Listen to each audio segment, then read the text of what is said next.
Hello, I am Renee Davis, the Executive Director of the Center for Hearing and Speech. I'm proud to share our story with you. Hearing loss is the nation's #1 birth defect. It's an invisible disability that has devastating effects on language development and learning. In a broader sense, deafness causes isolation from other people and all that life has to offer. But deafness is also a disability that we can do something about. In 1947, 4 determined parents refused to accept a life of silence for their hearing-impaired children. They believed that their children should have the opportunity to listen and speak, and the Center for Hearing and Speech was the result of their efforts. Since that time, we've come a long way. Rapidly evolving technology and methodology have paved a bright future for deaf children.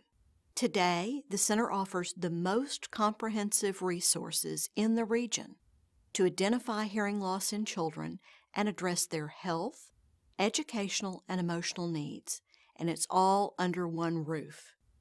We work solely with children, birth through age 18, allowing us to focus our efforts and provide specialized expertise and care. In order to teach a deaf child to listen and speak, a number of things must happen. First, early identification and intervention. Most of our services focus on children during the first 6 years of their life, although we do also work with older children who can lose their hearing later. But for children born with this disability, it's crucial to identify the loss early and provide access to sound using hearing aids and cochlear implants. That's when the hard work begins.